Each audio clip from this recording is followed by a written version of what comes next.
ఓం నమో వెంకటేశాయ. నన్ను జర్నలిస్టు మూర్తి గారు 2017లో మహా టీవీలో ఉన్నప్పుడు నా మీద దాడి చేయడం ప్రారంభించినారు. నన్ను మ్యాక్సిమం నాశనం చేయడానికి తీవ్రమైనటువంటి ప్రయత్నాలు చేసినారు. అప్పుడు వాళ్ళు అడిగినటువంటి డబ్బులు నేను ఇవ్వలేదు. ఇవ్వకపోవడం వల్ల చాలా రోజుల తర్వాత గత 8 నెలల నుండి తిరిగి నా మీద జర్నలిస్టు మూర్తి గారి ఆధ్వర్యంలో, వాళ్ళ టీం ఆధ్వర్యంలో దాడులు ప్రారంభించడం జరిగింది. డబ్బులు ఇచ్చి నాకు వ్యతిరేకంగా జ్యోతిష్యులను అలాగే కొంతమంది క్లయింట్ల రూపంలో ఉండే వ్యక్తులను తీసుకొచ్చి నా గురించి టీవీల్లో డిబేట్లు పెట్టి నా గురించి చెడు ప్రచారం చేయడానికి తీవ్రమైనటువంటి ప్రయత్నాలను జర్నలిస్టు మూర్తి గారు చేస్తూ ఉన్నారు. సో ఎంతో మంది కష్టాల బాధల నుండి తొలగించిన నాకు చివరికి నేనే ఒక ఆత్మహత్య చేసుకునేటువంటి మానసికమైన స్థైర్యాన్ని కోల్పోయిన స్థితికి నేను వెళ్ళడం జరిగింది.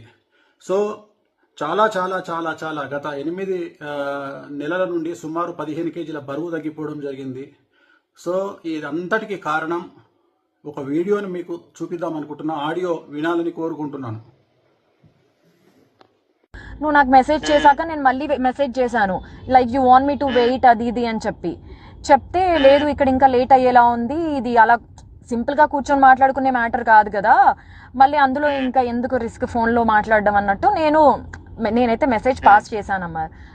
ఏమన్నాడంటే 5 లక్షల, సరిగ్గా విన్నావా, 50 లక్షల, 5 లక్షల, 5 కోట్ల, 5 అన్న ఫిగర్ నువ్వు ఒకటే చెప్తున్నావు అంటే నేనన్నా, నేను కూడా షాక్ తిన్నాను. 5 అని అన్నాను, గుర్తుందా నీకు? 5 అని చెప్పేసి నువ్వంటున్నావు సిఆర్ అని, నేనంత ఎక్స్పెక్ట్ చేయలేదు 5 సిఆర్ అని. నేను బయటకు రాగానే ఏమన్నాను, అంత అయితే అఫోర్డ్ చేయలేడు అని చెప్పానా? అమర్ ఒక్కటి చెప్పనా, ఈ సోషల్ మీడియా ఈ పోస్టుల కోసం ఆయన లైఫ్ స్టైల్ ఏదో బయట పెట్టుకుంటాడు, కానీ ఆయనది ఇంటర్నల్ గా లైఫ్ స్టైల్ ఏందో నాకు తెలుసు. ఇప్పుడు ఆయన ఎంత బ్రాండెడ్లు వాడి ఎంత షో ఆఫ్ చేసుకున్నా కూడా లోపల లైఫ్ ఏంటిదన్న నాకు తెలుసు కదా. 5 కోట్లు ఎక్కడి నుండి తెచ్చిస్తాడు అమర్? నేను అన్నాను అప్పుడే, నాకు తెలిసి ఇది వర్కౌట్ కాకపోవచ్చు అని చెప్పి. అది మ్యాటర్. అంటే మనం ఇంకా ఆయన నుండి మనం ఎలాంటి ఇన్ఫర్మేషన్ వినలేదు కాబట్టి నేనేమంటున్నానంటే, ఆయన ఎవరో ఉన్నారు కదా, అబ్బా నాకు ఆయన పేరే నాకు రావట్లేదు, కల్లేరు రాజేషా ఎవడో చెప్పావు, సారీ వాడు వీడు అంటున్నాను, సారీ. సో ఆయనకి ఈ మెసేజ్ పాస్ చేయలేమా మనము? అంటే అదే వాళ్ళ చిన్నాన్న గారు కొంచెం సీరియస్ ఉన్నారంట, తనతో ఇంకా ప్రశాంతంగా మాట్లాడలేదు. నేననేది ఏంటంటే, ఓకే ఇవన్నీ ఓకే గానీ మనము ఇది తెలియకుండా అది గెలికేసి ఇప్పుడు వదిలేసామంటే వాళ్ళు చాలా ప్రెస్టీజ్ తీసుకుంటారు. అది నేను అంటే ఇంకా గట్టిగా ఇది అవుతారు. ఇలా టైం వేస్ట్ చేసి నన్ను ఇచ్చేసి వచ్చి కూర్చొని బేరం కొట్టకుండా ఇచ్చేసి ఇప్పుడు మేము చేయలేము, ఏం చేసుకుంటావు చేసుకోండి అన్నట్టుగా మాట్లాడతారు. నాకు తెలుసు, నాకు అర్థమైంది ఆ పాయింట్. నేను అందుకే అది అంటున్నా, మళ్ళీ మనం అది పాపం మన హెల్ప్ చేయబోయి ఇంకా దాన్ని ఇరకాటంలో పెట్టలేం కదా అని నేనేమంటానంటే, ఇప్పుడు సార్ వాళ్ళంతా ఇది కాదంట, వాళ్ళకంత ఇది లేదంట, 5 కోట్లు అయితే అఫోర్డ్ చేయలేడు. ఒక మాట చెప్పడానికైనా అది అనేది అది అంటుంది. వాళ్ళంతా అడుగుతున్నారు, వాళ్ళ ఎక్స్పెక్టేషన్ అది. నువ్వు చేయగలిగింది ఎంత నువ్వు చెప్తే. ఇప్పుడు నాకు అర్థం కాని పాయింట్ ఏంటంటే, అయిపోతుంది ఆ కంఫర్ట్ జోన్ ఏంటి అనేది చెప్తే అయిపోతుంది నేను అంటుంది. ఇప్పుడు ఆయన 5 కోట్లు అన్నప్పుడు అమర్ ఒక మాట నేను చెప్పనా, ఇప్పుడు అక్కడ ఆయన ఇచ్చిన ఏమంటారు 5 కోట్లు అనే ఫిగర్ ఆయన ఇచ్చాడు. ఇప్పుడు వేణుస్వామి కూడా నన్ను నమ్మాలి కదా, 5 కోట్లు ఏ లెక్కలో అడిగారు అసలు అన్నట్టు. అంటే నేను నీకు మనలో మన మాట, నేను నీకు యాజ్ అ ఫ్రెండ్ గా నేను నీకు చెప్తున్నాను, రేపు ఆయన కూడా నన్ను 5 కోట్లు దేనికోసం డిమాండ్ చేశారు అని అడిగితే నాకు ఎక్స్ప్లెనేషన్ లేదు ఇక్కడ. నీకు అర్థమైందా నా పాయింట్?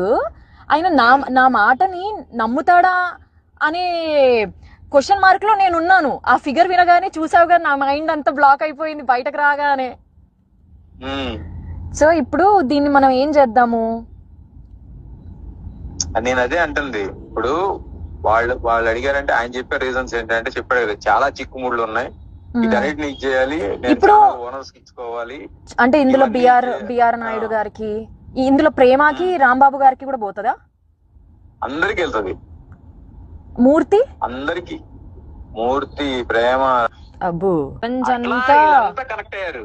అదే వీళ్ళంతా కనెక్ట్ అంటున్నాను. అయ్యి ఉమ్మడిగా ఆయన్ని అందరు కలిసి ఆడిపోయి వేణుస్వామి గారి మీద దాడి చేద్దాం అనేది వీళ్ళ ఇది ఇట్లా పెట్టుకున్నారు. అది నేను అంటుంది. అంత పెద్ద మంది అందుకే అన్నట్టు చూసావు కదా, సో మనీ ఇవి ఉన్నాయండి, చిక్కుముళ్ళు ఉన్నాయి దీంట్లో, ఇవన్నీ తిప్పుకుంటూ రావాలి, ఇవన్నీ చేసుకుంటూ రావాలి అని.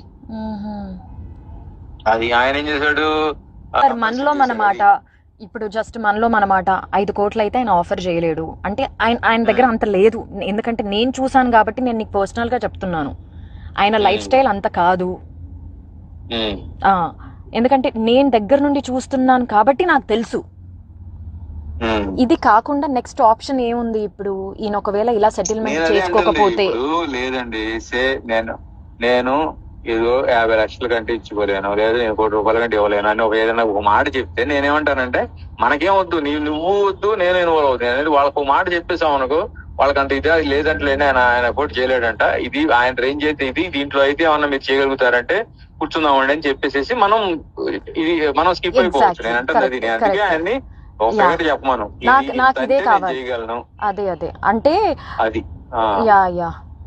ఎందుకంటే నేను ఇప్పుడు నన్ను ఇచ్చేసావు, నేను తీసుకెళ్లాను, నీ క్లియర్ గా నేనే నిన్ను ముందు తీసుకెళ్లి కూర్చోబెట్టాను. అసలు ఈ విషయంలో చెప్తున్నాను కదా, నీతో పాటు అసలు నన్ను అక్కడ వరకు తీసుకెళ్లడమే I'm very much grateful to you. నేను చెప్తున్నాను కదా. అయ్యో నువ్వు నీ మొహలే, మనలో మనకి అవన్నీ ఎందుకు లేదు. నేను అసలు నా సంబంధం లేకపోయినా సరే నువ్వు అడిగావని చెప్పేసి నేను దాన్ని అప్పటికప్పుడే పంపించాను.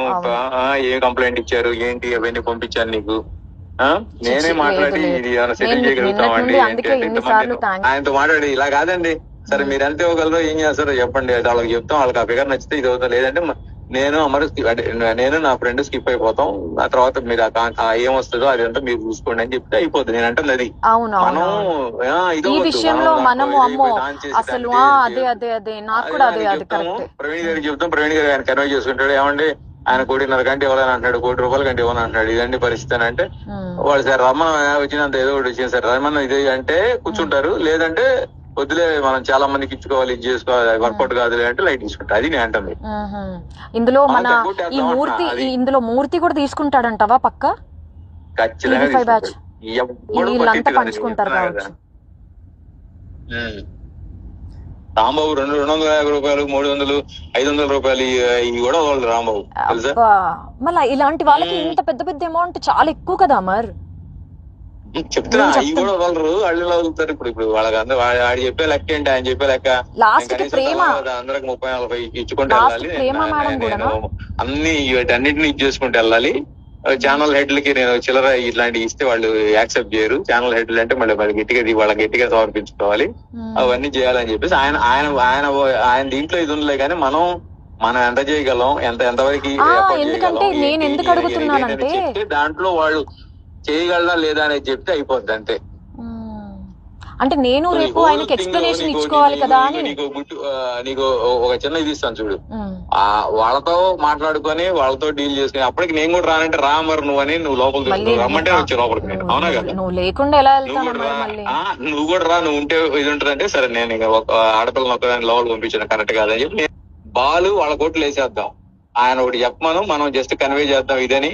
వాళ్ళు అది ఓకే అనుకుంటే ఇది అవుతారు, లేదంటే మనం జస్ట్ చెప్పగలిగాం, నన్ను స్క్రీన్ షాట్ అదేంటది ఆ కంప్లైంట్ కాపీలు పంపించమన్నా పంపించాను, ఆ తర్వాత ఏదో అనుకున్నాం వర్కౌట్ కలిపి మనం లైట్ తీసుకుంటాం. అది నేను అమ్మో లేదమ్మా లేదు ఇక్కడికి ఎండ్ చేసేద్దాం.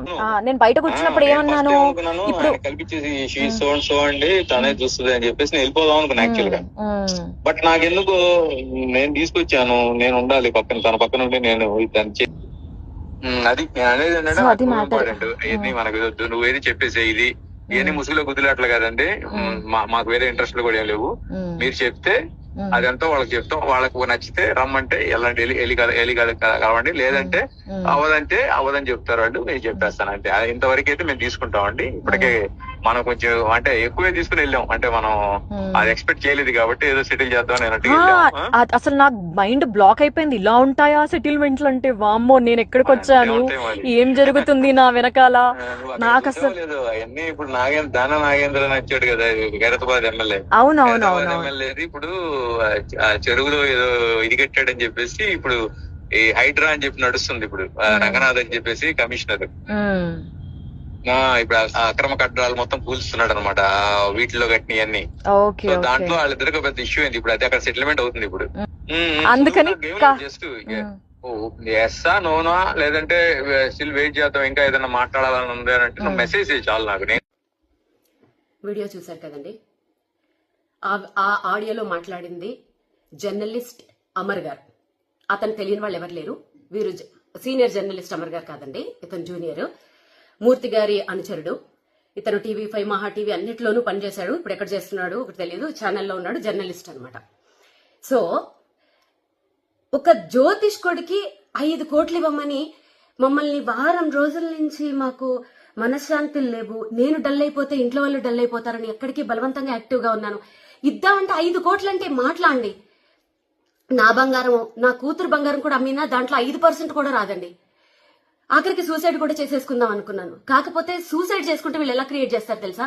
వేణుస్వామి మీద వచ్చిన వాటిని తట్టుకోలేక ఆత్మహత్య చేసుకున్న వీణా శ్రీవాణి అని వేసేస్తారు. నా చావు అలా వృధాగా పోకూడదు. ఈ వీడియో, ఈ ఆడియో బయటకు లీక్ అయిన తర్వాత మాకు ఎలాగో థ్రెట్ ఉంటుంది. వాళ్ళు మమ్మల్ని ఎలాగో చంపేస్తారు. ఆ చంపేసేదేదో వీళ్ళు ఇలాంటి వాళ్ళు అని బయట పెట్టి ఇంకెవరు మా వల్ల ఒక ఇద్దరైనా సరే ఈ బ్లాక్ మెయిల్స్ దీంట్లోంచి, ఇది ఇండైరెక్ట్ మర్డర్ అండి. ఇండైరెక్ట్ మర్డర్ తెలుసా? 5 కోట్లు కట్టలేక పరువు కోసము చచ్చిపోతే ఎవరండి బాధ్యులు? ఎవరు బాధ్యులు? దీంట్లో నాకు విచిత్రమైన విషయం ఏంటంటే, ప్రేమ గారు అంత డీసెంట్ జర్నలిస్ట్, ఒక ఆడపిల్ల అమరు చెప్తున్నాడు చూడండి, దాంట్లో ప్రేమకు కూడా వాటా ఉంది. రాంబాబు గారు, TV5 రాంబాబు గారు ప్రతిరోజు నాకు మెసేజ్ పెడతాడు, ఆయనకు కూడా వాటా ఉంది, ఇంకెవరెవరికో వాటాలు ఉన్నాయి అని చెప్తుంటే నా ఫ్యూజులు ఎగిరిపోయాయండి. పెట్టుకోండి, ఇంకేమన్నా పెట్టుకోండి, మేము ఇంకా ఏమీ చెయ్యలేము. ఇది మా మరణ వాంగ్మూలం అనుకోండి, ఏమన్నా అనుకోండి. వీళ్ళు మానసికంగా కూడా, వీళ్ళకి ఎన్ని ఫేక్ అకౌంట్లు ఉన్నాయో తెలియదు గాని, నేను మొన్న జర్నలిస్టుల మీద పెట్టిన వీడియో కింద ఎన్ని ఫేక్ మెసేజ్లు, ఒక 100 వాళ్ళు ఫేక్ పెడితే ఒరిజినల్ వాళ్ళైనా కొంచెం అవుతారు కదండి, వాళ్ళు కూడా పెడతారు. మెసేజ్లతో కూడా నన్ను హింసించేశారు. అసలు నేను ఎప్పుడు నా మ్యూజిక్ వరల్డ్ నుంచి బయటికి రావడం మీరు ఎప్పుడైనా చూసారా? ఎందుకు వచ్చారు అని అడుగుతున్నారు. ఇప్పుడు ఆడియో అర్థమైందా? మా దగ్గర ఇంకా చాలా సాక్ష్యాలు ఉన్నాయి. మా మనిషి కిలారు రాజేష్ అనే వ్యక్తి జూబ్లీ హిల్స్ క్లబ్ లో పెట్టిన మీటింగ్ అది. మా దగ్గర ఇంకా సాక్ష్యాలు ఉన్నాయి. ఆయన సెక్రటరీ జూబ్లీ హిల్స్ క్లబ్ కి, అక్కడ పెట్టిన మీటింగ్, అక్కడికి వెళ్ళింది నా పర్సన్. ఇంకా మా దగ్గర చాలా సాక్ష్యాలు ఉన్నాయి. అప్పటి వరకు మమ్మల్ని బతకనిస్తే మేము ఇంకా బయట పెడతాం. ఈ వీడియో చూసిన తర్వాత మాకు జర్నలిస్టులే సపోర్ట్ చేస్తారా, బ్రాహ్మణ సంఘాలే సపోర్ట్ చేస్తాయా, చదువుకున్న వాళ్ళు సపోర్ట్ చేస్తారా, పోలీసులు సపోర్ట్ చేస్తారా, లాయర్లు సపోర్ట్ చేస్తారా? మీరు దీన్ని సుమోటోగా తీసుకుని, ఒక ఆడపిల్ల అనుకోండి, ఒక ఫ్యామిలీని అనుకోండి, ఇలాంటి 5 కోట్ల జ్యోతిష్ అని చెప్పినందుకు 5 కోట్లు మీరు డిమాండ్ చేసి బ్లాక్ మెయిల్ చేస్తున్నారంటే, మీరు మిగిలిన వాళ్ళ దగ్గర ఎంత చేస్తున్నారు? ఎంతమందిని చంపేస్తున్నారు మీరు? మేము చచ్చిపోయినా పర్వాలేదు, ఈ కేసుని ఎవరైనా సుమోటోగా తీసుకుని మమ్మల్ని కాపాడితే మేము నెక్స్ట్ వీక్ కూడా బయట పెడతాం. లేదంటే ఇదే మా ఆఖరి వీడియో అనుకుందాం. ఓం నమో వెంకటేశాయ.